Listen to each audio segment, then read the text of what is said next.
Welcome in Sideline Sports Show, episode number 37. Ben and Tim here with you on this lovely Thursday afternoon. Tim, how are you, my friend? Good, man. I had a little bit of a interesting last couple of days. July 4th.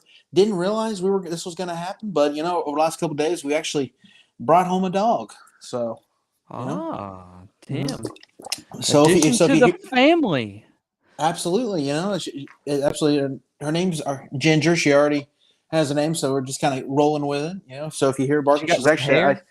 It's funny. She's actually. I'm looking at the door to my room in here, and she's just kind of laying down, watching me, like, "What are you doing?" So. Why are you talking to a screen? He's like, "There's no one in here, you Yeah. weirdo. Why are you talking to Yeah. nobody?" That's awesome. Well, Tim, speaking of July 4th, there's been some fireworks within college football landscape, Tim, and it Yes, has there been is. very, very interesting to see. Because I think the first one I saw, obviously, you see USC and UCLA decide, hey, we're going to go to the Big Ten. Geographically, that makes absolutely no sense, but I mean, Oh yeah, it makes sense from a competitive standpoint because USC is a big market team, UCLA is a big market team, and there are a lot of academically prestiged colleges and universities within the Big Ten, and I think adding them would be really good, especially conference wise for football and other reasons. But then you start to see rumors, Tim, around a lot of teams. I think the first one I saw was Georgia Tech could be jumping to the Big Ten. I've seen Clemson, Florida State, North Carolina, and Virginia Virginia. maybe Yeah. being mentioned to go to the SEC. What do you think about this new landscape of college football and where it could possibly be going? Oh, it's definitely weird because it's just like you look at the map of the United States of America and you look at all the Big Ten schools currently, and then you look at the additions of USC and UCLA, and you're just like, how is that going to work? Well, the reason why it happened was power of the dollar sign, right? As in America and what way we work here, it's everything's all about the dollar sign. So, That's right. and because let's face it, those two teams they were going to stay in the Pac-12. They're making about 30 million a year. If they move to the Big Ten, that jumps up to 80 million. So it's safe to say it makes sense. But Ben, it's going to be weird. Going to take some getting used to because like when I think I saw something like UCLA going to Rutgers. Like imagine that being a conference game. I believe I saw something that says they're actually closer to Honduras than they are to Rutgers, which is I'm like Exactly. that's mind blowing to me. but and it's like anybody that's that far away could be playing a conference game on the road. It's just gonna be weird. Like imagine USC versus Wisconsin in a snow game. I mean, that's a must watch. USC. California boys watching that. I mean, that'd be insane. Yeah, I mean it just blows my mind. Now, granted, I've seen that Clemson, North Carolina, and that group of people, Virginia and Florida State, uh, the guy that tweeted the rumor, and he said his source is this, comes from hold on, swim, all right, .com, which absolutely makes Interesting. no sense at all. Yeah, I know, that makes no sense at all, and they're saying that they want out of the TV deal, but here's the thing, if they go to the SEC, it's almost the same exact TV deal except a little bit more money with the SEC network. It's not too much more money compared to what they're getting in the ACC right now. So, do you really think it's more of a TV deal? Do you think it's more of a competitiveness for all their sports that they have with their academic programs? Or what do you think this move is for Clemson and Florida State and all these other schools? I think it's more of a move, especially for Clemson, Florida State, just to kind of hey, the writing's on the wall. 'Cause let's be honest with ourselves. We look back now that TV deal that ACC network has and stuff with ESPN and I mean, let's face it. I mean, they're kind of it's just a bad deal. I mean, their ACC baseball tournament. I mean, no, I know no one really cares, but it's very important. But you look back at their ACC baseball tournament, their pool games that they have that were the main event where most of the teams played in was on a network most people couldn't even get. You know what I mean? So, and it was like, you mean tell me you're going to have ACC tournament games that aren't on your network that are very hard for people to get right now? it doesn't make any sense. Like so, it's like it's a terrible TV deal that they have going on multiple fronts, not just on what I've spoken about, but they just ACC's kind of shot itself in the foot, man. It's just with revenue and stuff, and it's just right now. I think with Clemson and Florida State, Virginia, North Carolina, I'm surprised Miami isn't a little bit more of the mix. Yeah, me too. But I think it's more so just kind of a competition, just like, hey, seeing the writing on the wall with the ACC and be like, yeah, it might be time, especially if they're doing like alliances with the Pac-12 and then combining to have a championship game out in Las Vegas. I don't know if you saw that report on Yeah, I Twitter saw that floating one. about.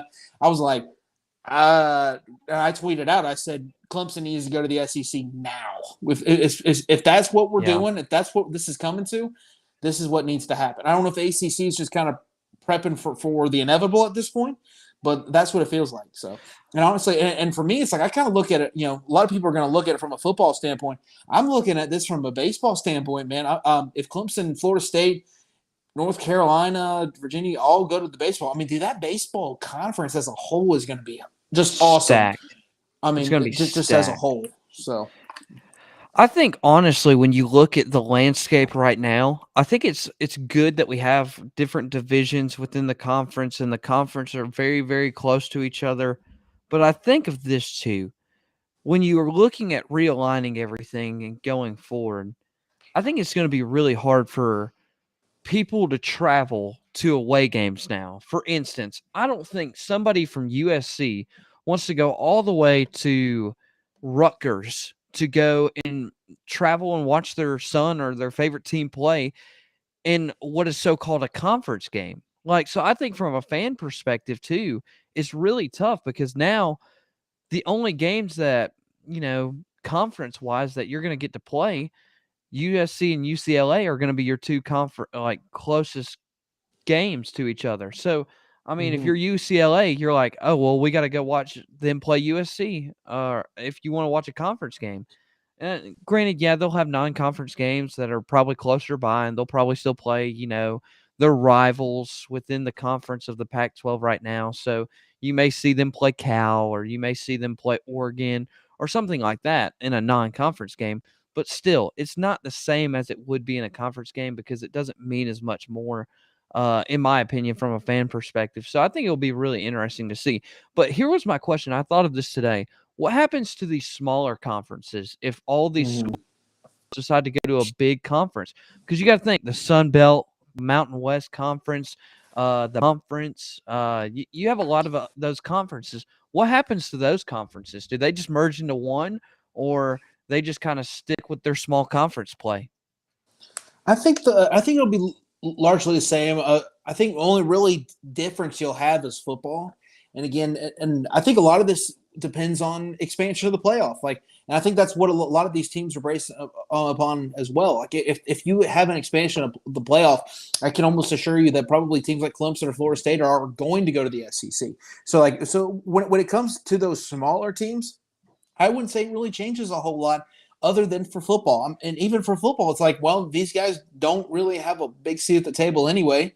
I mean, unfortunately, you had your team like Cincinnati this past year, but they're going to go to the Big 12 here within the next 2 or 3 seasons. So it's not going to be really that big of a change. Now, they're definitely going to be the lesser of the major conferences for sure, but I still don't see like a huge major change on that front. I think it's really just only going to affect football, and I think you're going to see a lot of these like teams from the Big Ten and SEC that are going to dominate, which, I mean, isn't really that much of a change. I just feel like, you're going to see more teams, and I'm kind of in favor of it because that you're going to see more matchups that you don't normally see. I mean, honestly with you, man, I told you, I'm in favor of this. I want to go to the SEC.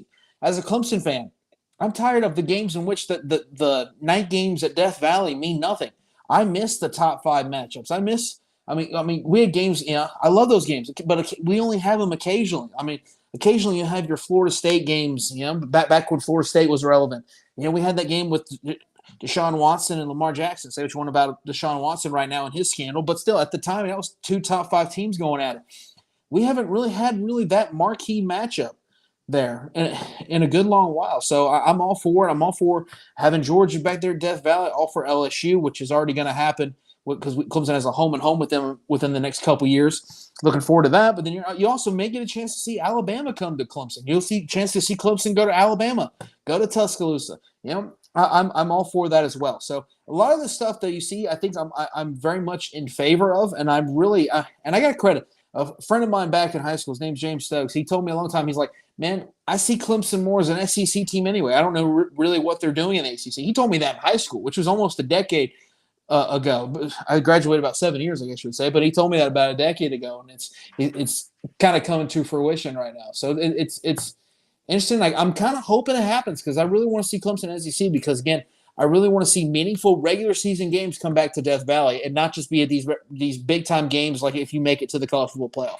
Bring back important games to campuses. That's why if you go to this, I'm in favor of like maybe if you wanted to go to the 16 team playoff, I think I'd prefer 12 or so. But I love if you go to 16, having the first round at the higher seed campuses. I think that'd be great. I think that'd be awesome. I think that'd be electric.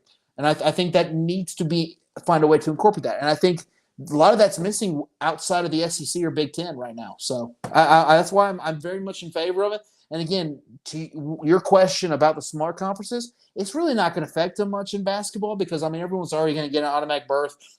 Teams in the ACC and SEC are going to have their berths. In the Big Ten and SEC, they're going to have their berths. They're going to have their at-large. They're going to do all that. And I feel like, the other teams in baseball, basketball, all the other sports won't quite be as affected as much. So I feel like it would just be football, and it really won't be much that big of a difference just because these smaller teams really don't have much of a say in the playoff anyway. Yeah, and now these conferences that are about to get broken up a little bit. So like the ACC, we've already seen it with the Big 12, and they're trying to pull in other teams.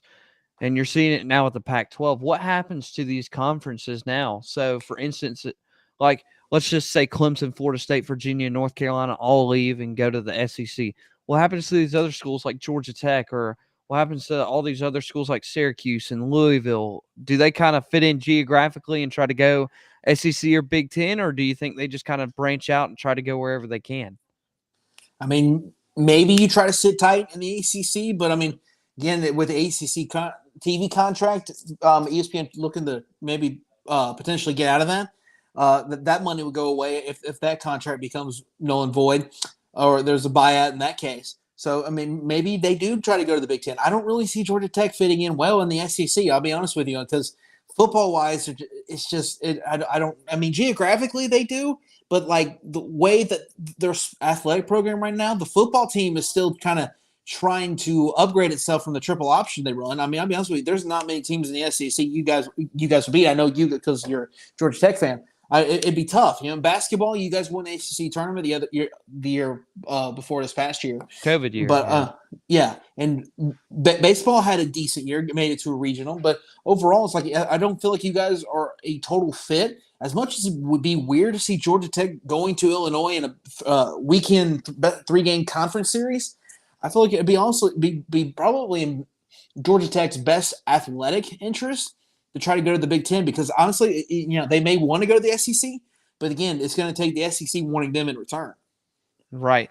And I think if you look back at history, Georgia Tech was in the SEC at one point, so I wouldn't be shocked if they were just trying to get them back in the SEC for history purposes and try to renew the rivalries like Auburn or really make it. I loved your tweet a couple minutes ago. I saw it right before the show where you're like, Clemson and South Carolina could be a conference game. And that's the same way with Georgia Tech and Georgia. That could potentially be a conference game. And I think it would mean a little bit more. I really do. I think those games would mean a little bit more if they were regional games. You stick Florida playing Miami or Florida State as a conference game, it would mean a lot more. So I think those are key regional matchups that I would enjoy to watch as a conference game. So I think looking at it from a fan perspective, yeah, maybe it's not a super competitive matchup right now. But in the long run, history, you look at that and say, hey, is this more exciting from a history standpoint to renew all these rivalries that Georgia Tech or some of these former teams that the SEC used to have now that are in the ACC? I think it'd be really good. So, but I don't think if you invite North Carolina, NC State, I don't think they'd get a buy-in. And that's the thing. I don't think the SEC is going to crowd themselves with too many teams within a conference without having dividing it into four different groups of the conference. So instead of having an East and a West, you may have a North, South, East, and West for the SEC. And I just don't see them sticking with two different sides of the conference. Mm-hmm. Yeah, I can see that, and it's also like when you look at the teams, North Carolina. I mean, they invited North Carolina, but they didn't invite Duke. And you're just like, if you're thinking football, it's like, yeah, why would they invite them? It's like, well, but you also got to think basketball. I mean, imagine a conference basketball without Duke and North Carolina. I mean, that's pretty tough. I Exactly. mean, you mean tell me you don't want that basketball? I mean, I know Coach K just retired, but I mean, tell me you don't want that Duke basketball pedigree in the conference? I mean, I don't know. You're just going to miss out on that Duke North Carolina rivalry. I'm sure they'll play. I think they'll probably do like a Clemson South Carolina, Louisville, Kentucky type thing where they'll play once a year. But I don't know. There's a lot of questions remaining to see how this is going to fill out. But I feel like a lot of it seems to be almost a done deal at this point. Like it's going to happen. Clemson needs to kind of get in there. And guess again, the little boost in revenue never hurt anybody. And of course, ACC kind of made its own bed anyway. That with some of the mistakes they did, and people that just look at them like, why on earth did you do that? Like that just doesn't make any sense. But again, we have benefit of hindsight, but still, even looking back then, you're just like, guys, that just didn't make any sense. Yeah, absolutely. All right, so we're going to take a break. When we come back, we will actually be breaking down the American Athletic Conference and more. We'll talk about who will be the conference champion and how everything will stack up in the American Athletic Conference. Don't go anywhere. We'll be right back.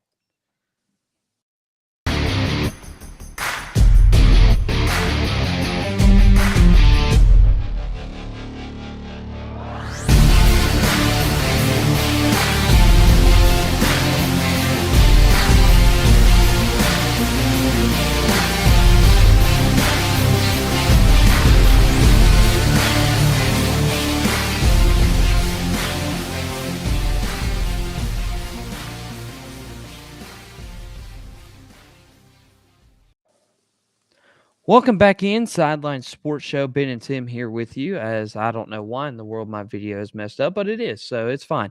All right, but Tim, let's go ahead and start talking about the American Athletic Conference. Tim, do you want to start from the bottom and go up, or do you want to start from the top and go down? We're talking about like where we think teams are going to finish. Yes. Okay. Well, I think you have to put Temple there. I mean, again, they had three teams tied at the bottom of the division last year. It was Tulane, South Florida, and Temple. South Florida's got a little bit of upside. I think head coach Jeff Scott working a little bit, had to kind of do a complete rebuild. A lot of guys left when he first got there 2 years ago. But, I mean, this is one of those years where he's definitely on the hot seat. So I think he's going to feel the pressure. I think he's going to make sure he puts together somewhat of a good season. I mean, got to improve from 2-10. So I think they'll improve. So at the bottom, I guess I have to go with Temple for now. Okay. At the bottom, I'm going to go Temple as well. Look, they have a brand new head coach. I mean, they're not going to have a lot to say within this conference. I mean, they really just did not perform well last year. This team went 3-9, only won one conference game against Memphis in league play last fall. They're 4-15 over the last two seasons. They average 16.3 points a game offensively. That's not going to do it. But they surrender. This is what the big problem is. On defense, they surrendered 37.5 points a game and ranked dead last in the American Athletic Conference. I don't see that getting any better anytime soon. So, unfortunately, I got to put Temple at bottom. Yeah. So we agree on the bottom. Now, the Yes. second to bottom, I have the Green Wave of Tulane. They also came in at 1-7. They even had a worse overall record than Temple did at 2-10. Not a big fan of them. I think they're going to continue their woeful ways. And just, again, a lot of the teams ahead of them, man. I think South Florida is going to take a little bit of a jump this year. So I think it'll be Tulane and Temple down there at the bottom too. Okay, I'm going to go, and Tim, you may not like this, and I'm sorry in advance, but I'm going to put South Florida down at number 10. And here's I'm the heartbroken, thing. Ben. Yeah, I'm I heartbroken. know. Well, I mean, you're a Clemson guy, Jeff Scott, Clemson. I I know, mean, I you know. I never figured know. that was So, the reason, but yeah, I yeah. understand. 3-18 record in his 2 years there at UCF or Yeah, not good. USF, excuse me. They've got to show some progression here in year of 2022. But the good thing is this: they have 18 starters coming back, which that means there's got to be improvement. But the good thing is they added the Baylor transfer quarterback Gary Bohannon, which is really good. So I think that will help boost their offense. All 5 offensive linemen return after giving up 34 points a game last year. So I I don't know. I mean, it's going to be very, very interesting to see, but they could probably be the best upside team within this conference, but I can't put them at any higher than that yet until they show me something. So at number 10, I'm going to take USF. Okay. For me, going third to bottom, yeah, man, I just think this way of offense is just going out of style. I understand that they're military school. They have to kind of run this way. It's No, just kind of their Tim. style. I'm putting Navy down there, man. I think I think. I mean, dude, they were 3-5 overall, 4-8 in the conference. Oh, excuse me, 4-8 overall, 3-5 in the conference. Not a very good season for them. I don't. I think their way of offense, man. It's just people are starting to figure it out, and I don't think it's going to get any better for them. So I think they're going to be. I technically I have them tied for that spot, but Okay. All right. So I'm actually going to put the same thing at number 9. I'm going to put Navy, and hey, here's wait a why. minute. You just what I know. tell I me. know. What do you I know. mean? Well, here's the thing. Outside of finishing 11-2 in 2019, Tim, the midshipmen are 10-25 in their last 4 seasons. 10-25. I'd say Although, that's not bad or not good. even though they went 4-8 last year, they won its last 2 games and lost the 4 others, including matchups against Cincinnati, Houston, SMU, Eastern Carolina by 1 score. So I mean, it could flip. I mean, they could win a lot of those matchups this year. They could not. This defense has 6 starters returning, but they've got to cut down. They allowed 28.2 points per game. So that's where they really got to improve defensively. Offensively, I mean, you just got to stick to that scheme if you want it to work, but you have to have the right quarterback. I would know that because I watched Paul Johnson's offense do that for years. So I'm going to have to say they're going to be my number 8 or 10, 9, number 9. Yeah, I'm making sure I'm crossing them Mhm. off. So, all Right. right, give us your number 8, Tim. Number 8, I feel like it could be just A and B. With Navy, I'm going to go South Florida. This is where I think that their jump ends. I think they'll have a little bit better year. I think we're probably could be looking around three conference wins, about 3-5 in conference this year. I think a little bit of a jump. Will it be enough to save Coach Jeff Scott's tenure there? I don't know. We'll be wait to see, but I'm not so sold on that for sure. But coming at number 8, I have South Florida jumping up all the way from second to last, jumping up a couple spots to number 8. Okay. All right, number 8 for me, I have Tulsa, Tim. They actually had a 4-game winning streak to close 2021, which was really good. They helped their head coach win their second postseason berth in a row, so that was good for them. 9 returners start, but they have to go to this schedule is just awful for them, especially non-conference play. Wyoming, they have Ole Miss, and then 2 really tough conference games they have to go to is Memphis and Houston.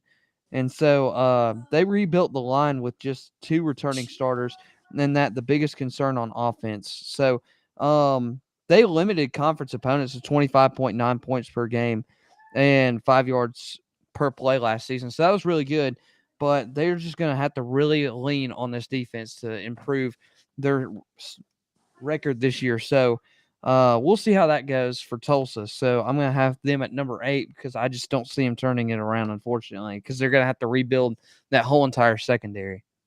Mm-hmm. For me, I have Memphis at number 7. I think they're Wow. I mean, they Okay. 3-5 last year. I mean, 6-6 overall. Nothing really to show for it. Nothing really shiny. I mean, maybe they'll have a bounce back this year, but I'm not buying it. I think they'll be maybe a win better overall in terms of about 7-5, but I think that's the best they can do. Okay. Number 7 for me, I have the Green Waves, Tim, of Tulane. So you have them just a Um, little bit higher than I do. yeah. So not too high, but look, they have 7 returning starters. Um, which doesn't really help me, but it's going to be led by Michael Pratt, their quarterback, who had 26 touchdowns last fall. So, and he'll be one of those top quarterbacks within the AAC.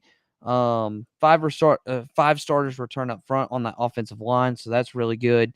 But they allowed 32 sacks last year on their quarterback. This defense also surrendered 34 points a game and 5.8 yards per play. So that unit really struggled to stop the pass game, allowed a lot of big plays on that secondary. So they're going to really have to improve in that step. And I'm just saying, I don't know if I think they'll be better than all these teams I've put below them, but I don't know how high I can really put them due to how awful their defense is. So I have them at number 7. And I honestly could put them at number 8, but I'm going to leave them right there at 7. So, Tim, who's your 6? For me, I'm going to go Tulsa. I'm going to go with the Golden Hurricanes. I Okay. think they'll that 5-3 last year, 7-6 overall. I think that some similar. Um, they usually play teams pretty tough. Not gonna lie, especially in non-conference. They always seem to give a Power Five program a little bit of a scare earlier in the year, but then they always seem to also slip up to an FCS opponent somehow, some way. So I don't know. I think that they're going to have about an average year. I think there's going to be a typical Tulsa type year. I think we're going to be looking at them at the middle of the pack here in the American Athletic Conference. Yeah. All right, number 6 for me. I'm gonna put Memphis, Tim. I'm gonna put them a little bit higher than you did. Um, they went 6-6 last year, which was very, very disappointing because in 2020 they went 8-3, even played in the conference championship against Cincinnati, I believe, that year in 2020. So, but it's going to be led by their quarterback who had 3,322 yards and 25 touchdowns, and that's really the biggest reason for optimism this year for the Tigers of Memphis. But defensively, they've got to stop the run game. They allowed 167 yards per game defensively and surrendered 32 4 points in just American Athletic Conference games. So, and it ranked dead last in third down defense. So they've got to clean that up in order to be even number 6 on this list. But I think they're a lot better than the teams below them. So I'm going to have them at 6. So, Tim, who's your 5? Because I think this is where we're going to shuffle a little bit. Yeah, at 5 I got East Carolina. I think that Okay. again 5-3 last year, 7-5. Typical average team stuff. I remember they almost probably should have had that upset of South Carolina very early in the year last year. Very close on that one. Again, I think they're working on something over there in Greenville, North Carolina. I think they've got some talent there, but I think it's going to be a year very typical. Just they always seem against the best teams like Cincinnati, Houston, UCF, Memphis when they had their glory years just a couple years ago when it seemed like they were winning 10 games going to Power 5 bowl games every year or so. They were struggling with them. So I just feel like they're a team that will definitely feast on the bottom half of the league. But when you get to the top half, it just kind of depends on where the matchups for them hold. So it'll be interesting, but I think East Carolina will fit right there at the middle of the pack, towards a little bit of the top half, coming in at number 5. Yeah, I like that because that's my number 5 as well. Look, Coach Mike Houston literally in his first 2 years won 7 games. Well, last year alone they were 7-5, so he matched that win total in just one season. That was absolutely incredible, and I don't think they're going to digress any little than what they've done in the past couple years because they could even had a better record last year because 4 of their 5 teams defeats including games versus South Carolina and App State, were only decided by one score, which is that's a consistent theme within the whole American Athletic Conference. They averaged 29.7 yards, or excuse me, points per game, 5.8 yards per play on offense. So that's got a really good ceiling to kind of break up and go for a little bit more. And they only held teams to 26.3 points per game, which was way better than the year before, because the year before that they had 35.4 points per game. So I think this is going to be a really good Pirates team to show improvement this year, especially in their run game. So I'm going to leave them at 5, but I could see them go a little bit higher. But with the teams that are above them, I don't know if they can go much higher because of how talented these teams are above them. So that is ECU at my 5. So, Tim, who's at your 4? I like the Mustangs, the SMU, Southern Methodist. I like them. I think that they usually always have just so much offensive firepower. It's usually on the defensive side that they find themselves and they get themselves into a little bit of trouble. If they can right that a little bit, they can definitely finish in the top half of this league. But I like them coming in at my number 4 spot we start the top 4 of this American Athletic Conference. I think this is going to be very, very controversial, Tim, with my number 4. And if you say Cincinnati, I swear. It's Cincinnati. Oh, my goodness. Here's why. Look, I know they're losing their quarterback, but come on. Yes, but you also got to think they're losing majority of their secondary too. And yes, they have a good recruiting class that comes in. Yeah. And they have a really good offensive line that returns. But Tim's just like, come on, man. But I'm just looking at it. They only returned 7 starters.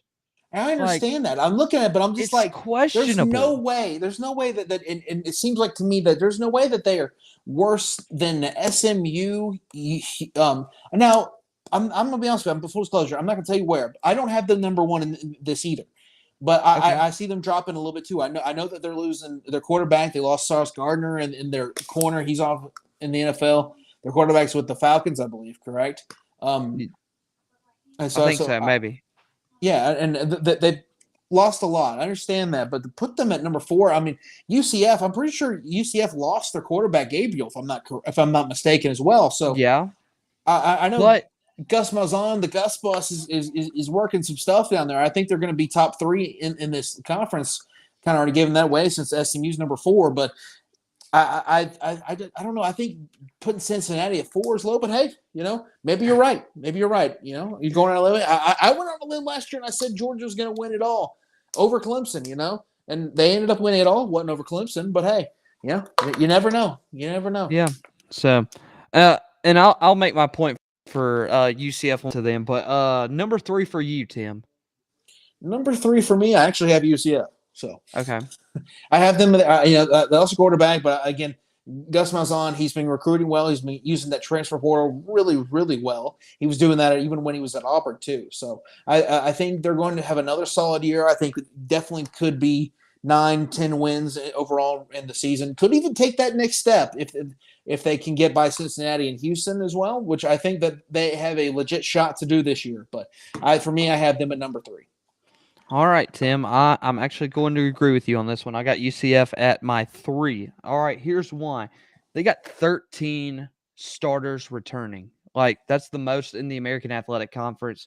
But I'm curious about their quarterback. They have the Ole Miss transfer, John Rice Plumlee, who played for Matt Corral when he was injured in that bowl game versus I'm trying to think. Baylor, yeah, and performed pretty well. So, I mean, but Mikey Keene is that guy that came in for Dylan Gabriel last year who played actually pretty well.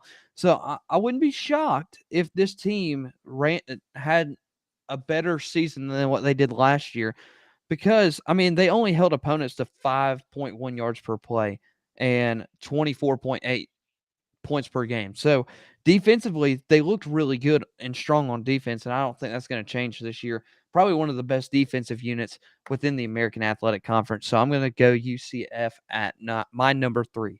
So, Tim, who you got at number 2? At number 2, I have Cincinnati. Okay. Again, the Bearcats, I think, take a little bit of a step back. Of course, we talked about it just moments ago. They're losing their quarterback, and it's not all they're losing. I mean, they're losing a bunch of other stars. As Ben mentioned, they're only returning 7 guys. So it's definitely going to be a different look team. But, man, Cincinnati, I mean, they still have their coach. And I think that's a big thing for them. So they're going to retain him. They're going to develop new guys. They're recruiting very well. I think they're going to still be the class, or at least the team to beat in this conference. But overall, I don't. I think they'll finish second. I think they'll kind of have a year that Houston had last year, where 12-2. Maybe go undefeated in conference play, but losing your conference championship. Maybe lose a game here to someone that you maybe not expect. Maybe to someone like in East Carolina, or maybe to UCF or something like that. But overall, I see them still getting back to the conference championship game. I just don't. I don't see them winning it. All right, at my number 2 is SMU. And you're like, how in the world do you put them that high? Well, look, here's the thing. They started off 7-0 last year and then only lost their last 4 games, or 3, let me think. 3 of those last 4 losses came by 1 score, and then the other one was to Cincinnati, who I think beat them by like 14, I think. So it wasn't by Mm-hmm. 1 score. But, I mean, you got to think, this is a high-powered offense, like you mentioned earlier, 38.4 points per game on offense, and they return 2 quarterbacks who I think will be huge assets to their team. Preston Stone will probably end up winning that battle. But I think at least you can say, hey, we have a really good quarterback room. Defensively, they have 7 returning starters, but they got to cut down on the points per game that they're allowing, and it's 31.1. So, I mean, really, it's a six margin, so you're winning by 6 is on average. So you've got to cut that away. But I really think that this could be a really good SMU team that could really shine this year on offense. So I have them at my number 2. So, Tim, I think we both have the same number 1, Yeah, but go ahead and tell us why you have Houston winning the American Athletic Conference. I have Houston winning it all. Wait, Houston? What are you talking about? I have Navy winning it all. What do you mean? I'm kidding. I'm kidding. I have Houston winning it all. Again, I think they're going to take that step forward. I mean, they were undefeated in conference last year, 12-2. Again, only lost the conference game at Cincinnati by 15, 35-20. And I believe there was a late score in that game, so that game was even closer than the score indicates there. So I think Houston. I think they're returning a decent amount as well. So I think they're going to have a huge season. I think they're going to have a dominant year in the conference. I think I'm going to take a look at their schedule quick, see who they see. Non-conference, you look at, they're not going to be really tested. I mean, they go to Texas Tech, so that'll be a little bit of a test. But it'll be interesting to see there. But then they also host Kansas the next week, so not really the crazy non-conference schedule. So you're not going to really know much about them. And again, they don't play Cincinnati in the conference slate in the regular season. So again, I think they're going to coaster. I mean, you look at them. I mean, you got Rice, you got Tulane, you got Memphis, which could be a tough one. Navy could always kind of be an interesting one because in the triple option they run. That offense doesn't really scare you, but again, their defense and the way that they just always seem to play ball control, and they limit your opportunities.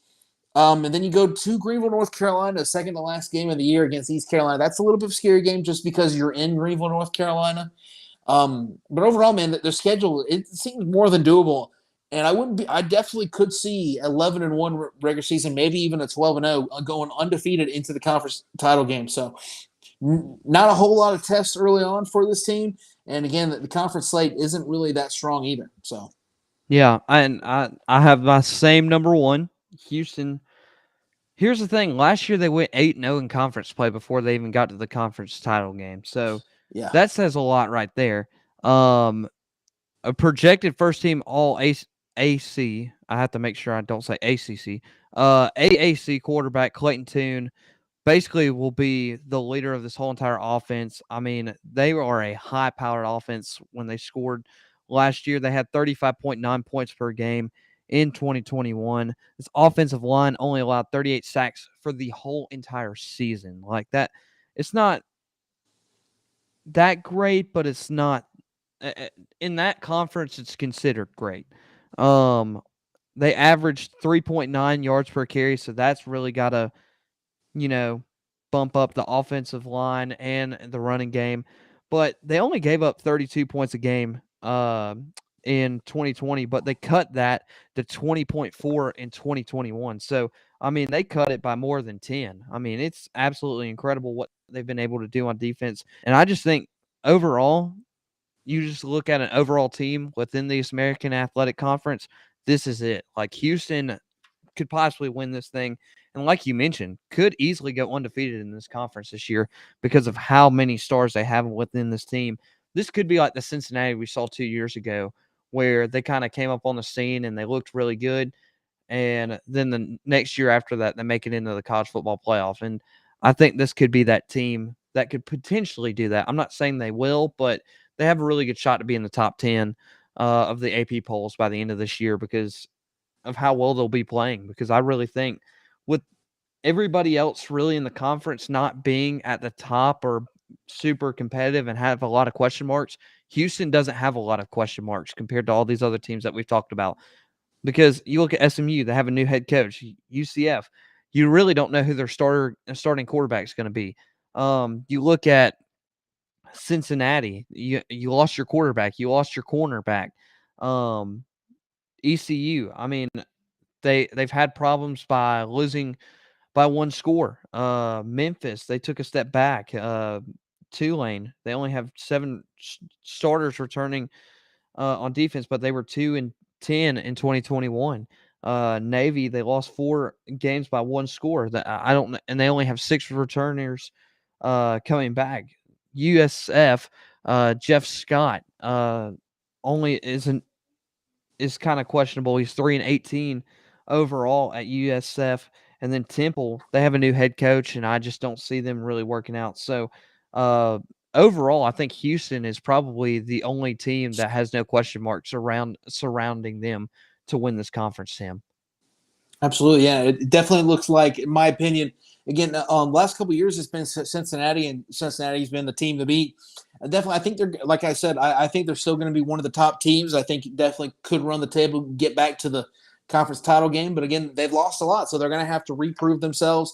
And Houston has just returned so much. They've also recruited well. They've got a top QB coming in, so be interesting to see. I think this is going to be an interesting conference. Again, I think the second to last season before Houston, UCF, and Cincinnati bolt for the Big 12. So again, I think this conference is going to be good this year, and could be a really good season for a couple teams.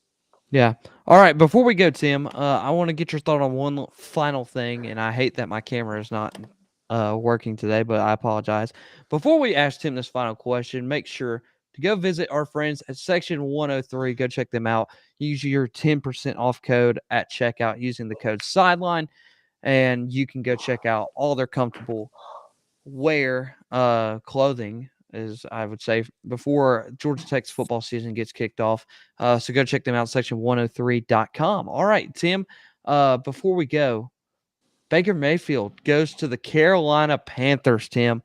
Tell us your thoughts. I've already heard your thoughts, but go ahead and tell everybody else your thoughts on. Man, absolutely.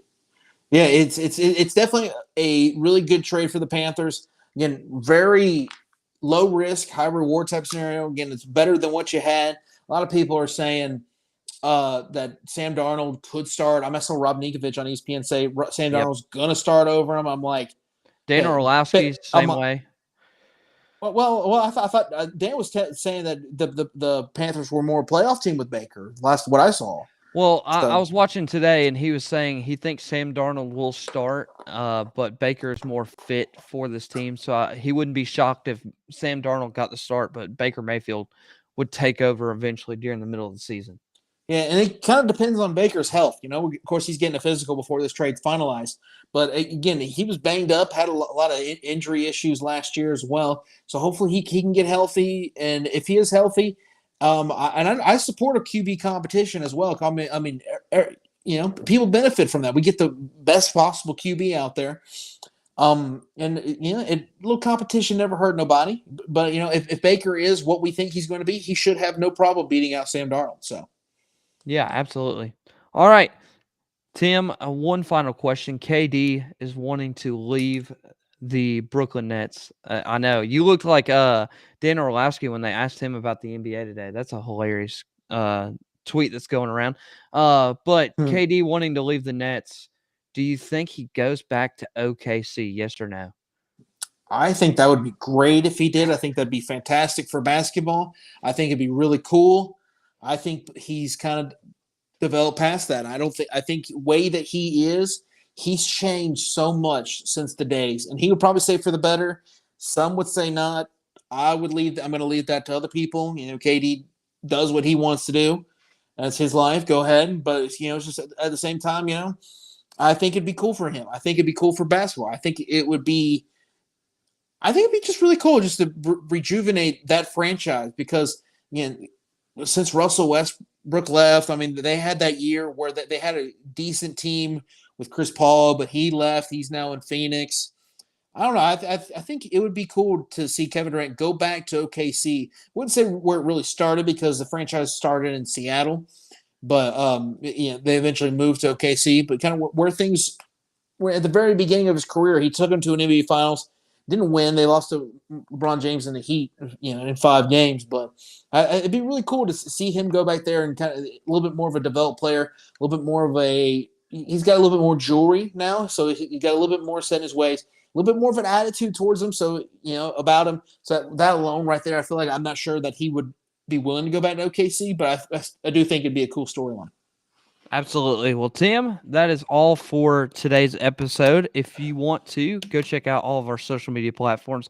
Make sure to follow, like, and subscribe all of our Facebook, Instagram, Twitter, TikTok, and YouTube page. Sideline Sports Show. Unless it's Twitter, you can use at Sideline SP Show. Man, I'm just stumbling today, but it's okay.